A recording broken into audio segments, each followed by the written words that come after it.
salam sejahtera untuk kita semua. Kembali lagi kita berjumpa pada eksepsi edukasi seputar regulasi edisi kelima. Kali ini kita mengangkat tema implementasi tertib administrasi pada perguruan tinggi negeri baru berdasarkan Permendikbud nomor 3 tahun 2021 di lingkup Prodi Ilmu Hukum Universitas Teguh Umar. Nah, pada eksepsi kali ini kita menghadirkan dua narasumber yang merupakan arsiparis ahli media dan juga arsiparis ahli muda di Universitas Teguh Umar. Kita sapa dulu narasumber kita yang pertama, yaitu Pak Raflizal. Ya, Assalamualaikum warahmatullahi wabarakatuh. Waalaikumsalam warahmatullahi wabarakatuh. Kemudian Pak Teguh Oni Amirza. Assalamualaikum warahmatullahi wabarakatuh. Waalaikumsalam warahmatullahi wabarakatuh. Bagaimana kabarnya? Alhamdulillah baik, sehat. Ya, senang sekali hari ini Bapak berdua bisa berhadir pada kegiatan diskusi rutin yang diadakan oleh program studi ilmu hukum UTU. Nah, mungkin tema kita hari ini itu merupakan implementasi tertib administrasi. Sebagaimana kita ketahui, ada Permendikbud baru mengenai tata naskah dinas yang ada tahun 2021. Nah, mungkin ini menjadi suatu panduan bagi perguruan tinggi negeri ataupun bagi lingkup Kementerian Pendidikan, Kebudayaan, Riset, dan Teknologi untuk menjadi acuan dalam administrasi pada instansi tersebut. Nah, mungkin pada hari ini kita akan berbagi bersama teman-teman pemirsa setia, sobat hukum setia dari eksepsi ini mengenai apa sebenarnya yang ada dalam Permendikbud tersebut. Nah, mungkin kita akan memulai dengan Pak Teguh Oni untuk sedikit memberikan pemaparannya terkait dengan isi Permendikbud tersebut. Silakan Pak Teguh Oni. Baik, terima kasih Bapak Pona, Pak Wadidua sekaligus moderator di acara eksepsi hari ini ya. Terima kasih. Mungkin sedikit saya menjelaskan tentang naskah dinas Permendikbud nomor 3 tahun 2001 ini. Dulu kita juga pernah ada naskah dinas itu, yaitu Permendikbud nomor 74 tahun 2015. Jadi Permendikbud yang kemarin itu sudah tidak dipakai lagi karena adanya perubahan organisasi, tugas dan fungsi serta tata kerja Permendikbud, sehingga keluarlah Permendikbud yang baru, yaitu Permendikbud nomor 3 tahun 2021.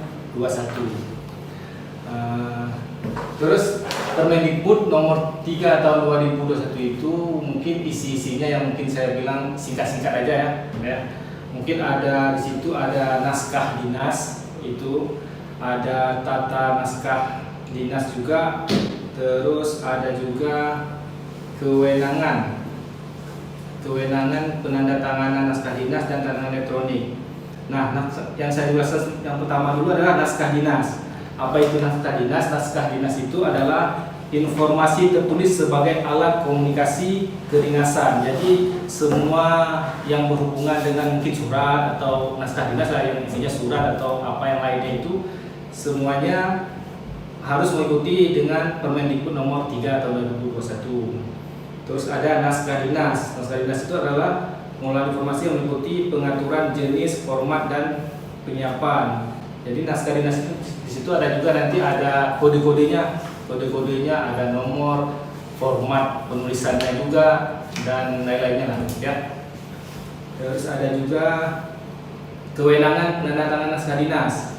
Jadi naskah dinas itu kewajiban yang ada pada pejabat untuk menandatangani naskah dinas. Jadi sesuai dengan Permendikbud nomor 3 tahun 2001 itu, yang berwenang terhadap penandatanganan itu adalah pejabat seperti kita di fakultas, dekan, ataupun di universitas itu adalah rektor dan lainnya ya.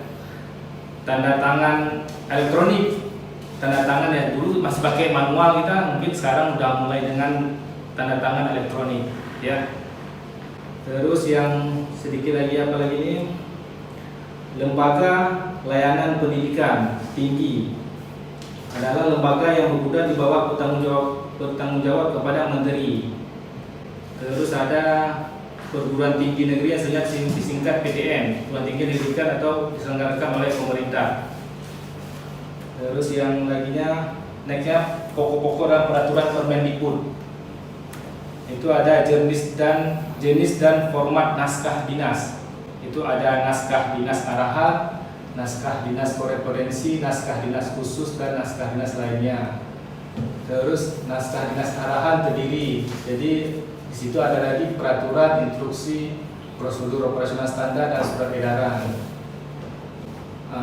Terus ada naskah dinas penetapan dan juga naskah dinas penugasan, itu seperti ST dan surat perintah. Selanjutnya naskah dinas korespondensi, itu ada nota dinas. Mungkin nanti isi-isinya bisa dijelaskan sama Pak Rafizah sebagai media ya. Saya menjelaskan yang inti-intinya saja. Itu ada naskah dinas korespondi, itu ada nota dinas, surat dinas, surat undangan. Terus ada naskah dinas khusus. Naskah dinas itu adalah nota kesepahaman, MOA itu Pak ya, nota kesepahaman. Perjanjian kerja sama dalam negeri, surat kuasa, berita acara, surat keterangan, surat pernyataan, surat pengantar pembuat perjanjian. Ini yang sehari-harinya yang sering kita buat lah ini. Cuma mungkin masih banyak yang keliru gitu, yang harus disesuaikan lagi ya. Terus ada juga naskah dinas lainnya, itu notulensi, laporan, dan telaah staf. Terus pembuatan naskah dinas itu terdiri dari persyaratan pembuatan naskah dinas, nama kementerian, penomoran itu ada kopnya ya, kop surat, susunan naskah, penomoran yang saya kodenya itu Pak tadi, kemudian kertas, amplop, tinta, spasinya juga diatur dalam itu Permendikbud tersebut, jenis dan ukuran hurufnya, penentuan batas kiri kanannya, nomor halaman, tembusan, lampiran, penggunaan lambang negara, penggunaan cap, perubahan, pencabutan, nah dan lain-lain itu ya. Terus kewenangan penandatanganan meliputi kegiatan penggunaan garis wewenang, penandatanganan pengaturan paraf, dan naskah dinas. Jadi ini mungkin itu aja sih Pak, yang sangat singkat yang bisa saya sendiri Pak, saya baca dari isi dari Permendikbud itu Pak. Iya, Terima kasih Pak. Terima kasih atas paparannya Pak Teguoni. Nah mungkin dari paparan Pak Teguoni tadi kita sudah mendapat gambaran nih, teman-teman sobat hukum sudah mendapat gambaran kira-kira isi Permendikbud ini seperti apa. Nah, secara garis besar mungkin kita melihat bahwa isi Permendikbud ini yang menjadi suatu panduan bagi instansi di bawah Kementerian Pendidikan, Kebudayaan, Riset, dan Teknologi untuk persuratan, kemudian untuk ketika mereka membuat nota kesepahaman ataupun perjanjian-perjanjian dengan pihak lain, dan itu ada menjadi suatu panduannya. Nah mungkin kita akan meminta sedikit penjelasan lanjutan nih dari Pak Rafli terkait dengan tertib administrasi ini berdasarkan pada Tata Naskah Dinas Permendikbud nomor 3 tahun 2021. Silakan Bapak. Ya, terima kasih. Sebelumnya apresiasi dari kami para arsiparis di FISIP terhadap program yang disampaikan oleh Prodi Ilmu Hukum dengan eksepsinya luar biasa, sangat menginspirasi dan mungkin menjadi media bagi para sebutannya apa ya? Sobat hukum. Sobat hukum ya. Para sobat hukum untuk mendapatkan informasi dan saling berdiskusi terhadap topik-topik yang diangkat per minggu ya. Luar biasa, eksepsi. Nah hari ini giliran kami para pengawal administrasi pada kalau di perguruan tinggi itu kita dibagi pada dua kategori, tenaga pendidik dan tenaga kependidikan. Nah, tenaga pendidik itu adalah dosen dan kita tenaga kependidikan mengawal administrasi di perguruan tinggi negeri. Nah, tadi sudah dipaparkan oleh Pak Oni tentang tata naskah dinas dan apa yang terkandung dalam Permendikbud nomor 3 tahun 2021 tentang tata naskah dinas, yang merupakan aturan terbaru tentang tata naskah dinas yang harus kita laksanakan saat ini. Nah, hanya saja ternyata perubahan-perubahan itu sangat dinamis, sehingga hari ini nomenklatur kementerian kita juga sudah berubah.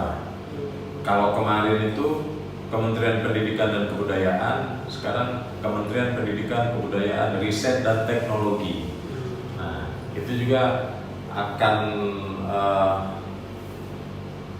sangat signifikan perubahannya, karena seperti tadi bahwa struktur sebuah naskah dinas itu ada kepala surat atau kop surat.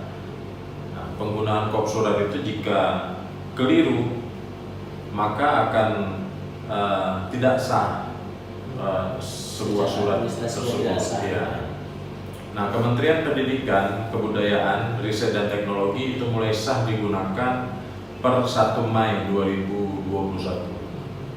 Jadi secara hukum jika ada penggunaan kop surat Kementerian Pendidikan Kebudayaan kemudian bertanggal 5 Mei atau di atas bulan Mei, cacat administrasi. Cacat maladministrasi ya Pak ya.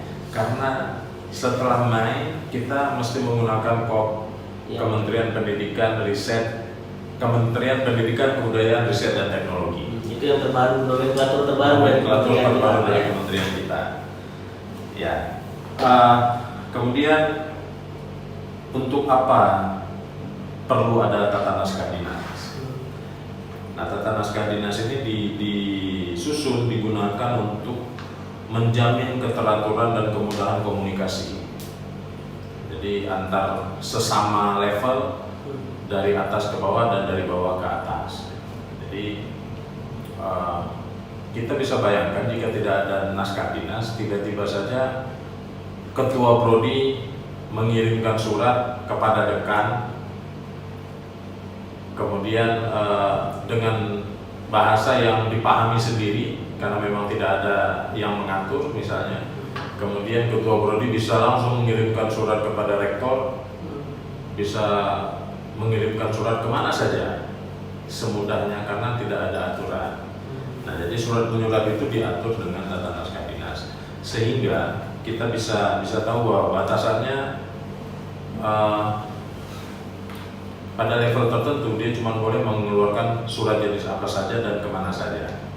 Nah, hari ini kita di Universitas Teguh Umar, pihak prodi belum boleh mengeluarkan surat keluar dari fakultas.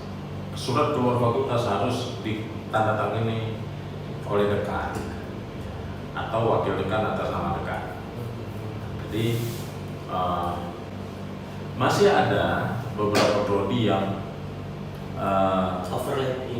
overlapping karena alasan tertentu mungkin mengirimkan surat ke rektor dengan tanda tangan ketua prodi.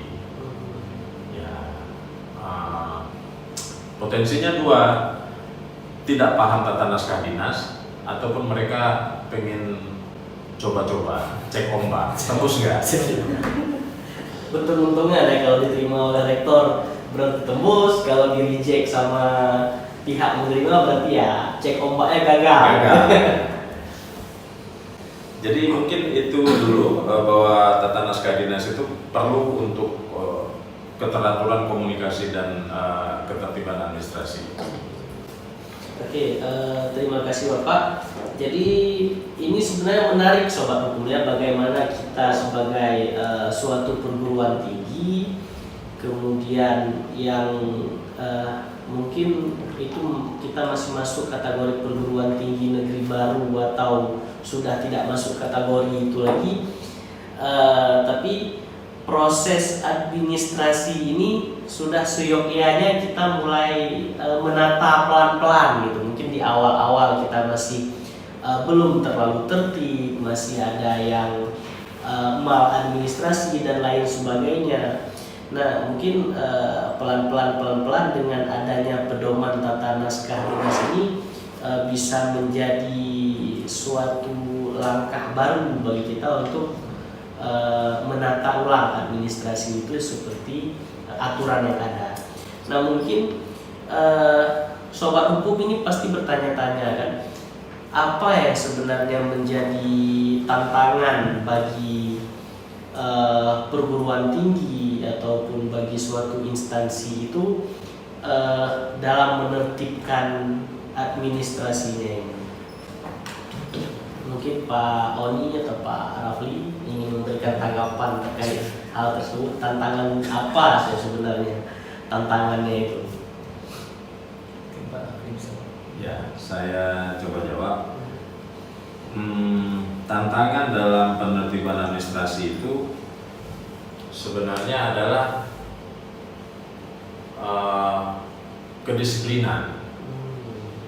Ya, pemerintah pusat, kementerian bisa saja menerbitkan aturan apapun, tapi kalau kita tidak disiplin dan tidak mau untuk menjalankan aturan tersebut, aturan itu cuma menjadi hiasan di rak-rak buku. Jadi kita baca, kita paham, tapi kita tidak laksanakan, itu juga tidak ada manfaatnya. Nah, di Universitas Pakuman mungkin merupakan tanggung jawab kita bersama untuk sama-sama kita mengingatkan para tendik, para teman-teman dosen untuk selalu dekat dengan aturan. Jadi, dan alhamdulillah kedekatan kita dengan aturan itu juga akan mempermudah semua urusan. Misalnya nih, aturannya untuk beban kerja dosen begini, A sampai D harus dipenuhi. Ya, kita harus penuhi itu supaya BKD itu disetujui misalnya. Begitu juga teman-teman tendik ketika akan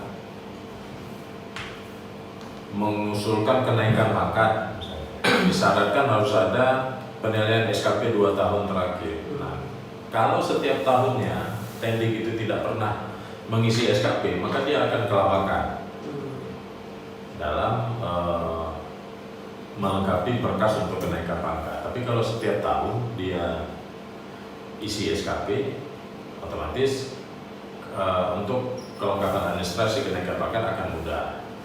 Nah, hampir saat ini, hampir di semua perguruan tinggi terjadi semacam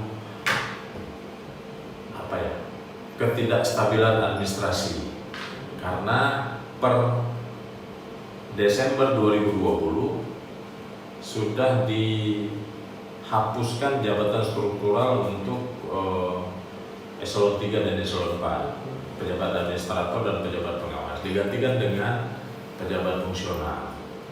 Nah, ini tentu menjadi hal baru dan menciptakan kegamangan tersendiri bagi perguruan tinggi, di mana eselon 3 dan eselon 4 itu merupakan poin penting dalam pelaksanaan administrasi, tapi tiba-tiba dihapuskan. Kemudian ditunjuk namanya koordinator untuk melaksanakan tugas-tugas itu, tapi sebutannya sudah sebagai tugas tambahan, karena bukan tugas pokok lagi. Karena tugas pokoknya adalah tugas sesuai dengan jabatan fungsional yang ada di SK masing-masing tendik tersebut. Nah, kebetulan saya dan Pak Oni sama-sama sebagai arsiparis. Nah, di arsiparis itu juga nanti salah satu tugas dan salah satu misi penting dalam tugas-tugas arsiparis adalah menjamin pelaksanaan tata naskah dinas di perguruan tinggi. Jadi kita harapkan nanti para arsiparis di UTU punya semangat untuk menjaga dan menjamin tata naskah dinas yang sudah diterbitkan oleh kementerian ini dapat dijalankan di Universitas Pakuman. Amin, mudah-mudahan ya. Artinya untuk mencapai mencapai cita-cita tertib administrasi ini, yaitu kembali kepada kedisiplinan kita bersama, baik dosen, kemudian teman-teman teknik juga dalam mengawal administrasi ini seperti apa. Nah, mungkin saya beranjak ke Pak Oni. Sepengalaman Pak Oni di bidang umum Fakultas Ilmu Sosial Ilmu Politik itu, persentase dari maladministrasi yang terjadi secara umum aja lah, mungkin ya selama dalam rentang waktu setahun dari sekian banyak surat yang masuk ke Pak Oni, apakah lebih banyak surat yang sesuai ataukah lebih banyak surat yang memang tidak sesuai dengan tata naskah dinas yang ada, baik tata naskah dinas yang baru sekarang maupun tata naskah dinas yang sebelum Permendikbud nomor 3 tahun 2021 ini. Ya. Silakan Pak Oni. Kalau persentasenya mungkin saya nggak bisa sebut berapa angkanya, tapi kebanyakan salahnya, keliru lah, kan salah keliru. Nah, itu dia. Karena salahnya mungkin nanti di kop suratnya, yang dulunya kita Kementerian Pendidikan dan Kebudayaan, padahal sekarang sudah itu bisa salah, itu padahal kan penting. Ya, tapi bisa kita silap atau keliruan itu ada, itu mesti hilang resepnya aja. Terus dengan kodenya, sekarang kodenya juga sudah berbeda dengan yang dulu, sudah lebih agak panjang gitu ya. Lebih banyak salahnya sih sebenarnya, makanya harus lebih ini lagi, harus banyak dilihat lagi, dibaca lagi mungkin Permendikbudnya. Ya. Nah, berarti ya ada kesalahan, namun ya mungkin kesalahannya itu bukan kesalahan yang fatal, karena mungkin ada perbedaan nomenklatur tadi itu. Jadi kemudian ada kop yang mungkin kurang tepat atau seperti apa gitu. Nah, kalau untuk redaksi isi surat itu sendiri, apakah ada satu keseragaman ataukah dia memang masing-masing, misal katakanlah kita di FISIP ini ada 4 prodi, masing-masing prodi itu bisa berbeda-beda dari struktur isi suratnya. Karena kan beberapa mungkin ada yang dari paragrafnya itu ada yang meletakkan nomor, ada yang langsung dengan sehubungan dengan hal ini gitu tanpa meletakkan nomor. Itu apakah memang harus apakah memang boleh berbeda-beda seperti itu, ataukah dia perlu ada satu keseragaman atau baku dalam format isinya itu? Silakan mungkin Pak Rafli atau Pak Oni. Nah, terkait dengan format itu sudah dicantumkan juga di dalam Permendikbud tersebut. Jadi kita tinggal ikuti saja. Itulah tadi saya sampaikan bahwa kedisiplinan kita untuk ikuti aturan. Nah, alhamdulillah kita di FISIP bersepakat bahwa Permendikbud ini penting, dan mungkin dibanding dengan fakultas yang lain, FISIP yang duluan mendistribusikan Permendikbud ini ke prodi. Kita langsung perbanyak dan kita distribusikan Permendikbud ini ke prodi dengan harapan kawan-kawan di prodi bisa melihat, membaca, kemudian mengikuti format yang sudah terlampir dalam Permendikbud ini. Jadi strukturnya sudah baku, kemudian bahasanya saja mungkin ada sedikit penambahan atau apa, tapi strukturnya tetap. Kalau bisa memang surat itu, yang namanya surat dinas itu tidak bertele-tele. Di bahasanya tidak bertele-tele. Jadi lugas dan tepat. Nah, misal contohnya saja di bagian kalimat penutup surat itu ada yang sampai dua baris. Demikianlah kami sampaikan kepada Bapak dengan harapan dapat dipertimbangkan, dan atas pertimbangan Bapak kami ucapkan terima kasih. Itu kan terlalu panjang. Tapi kalau saya pernah menyarankan kepada teman-teman, Ya, kita singkatkan saja. Demikian untuk dimaklumi dan terima kasih. Sama saja kalau kalimatnya dari atasan ke bawah, demikian untuk dilaksanakan dan terima kasih. Dari dekan ke dosen misalnya, bisa demikian untuk dilaksanakan dan terima kasih. Mungkin demikian. Ya, artinya ya formatnya itu baku, mungkin bahasanya itu yang bisa sesuai dengan keperluan masing-masing. Cuman yang jadi kuncinya itu adalah bahasanya itu tidak bertele-tele, langsung kepada apa yang menjadi pokok pikirannya, kemudian apa yang menjadi tujuan daripada surat tersebut. Nah, mungkin upaya-upaya apa ini yang dapat kita lakukan untuk lebih memberikan kesadaran bagi teman-teman untuk tetap mentaati panduan yang sudah ada. Apakah dengan sosialisasi bisa maksimal seperti itu atau bagaimana? Silakan. Salah satu upaya besarnya ya eksepsi ini. Eksepsi kali ini merupakan upaya besar dan sangat bermanfaat bagi kita dalam menyebarkan informasi tentang pentingnya tata naskah dinas.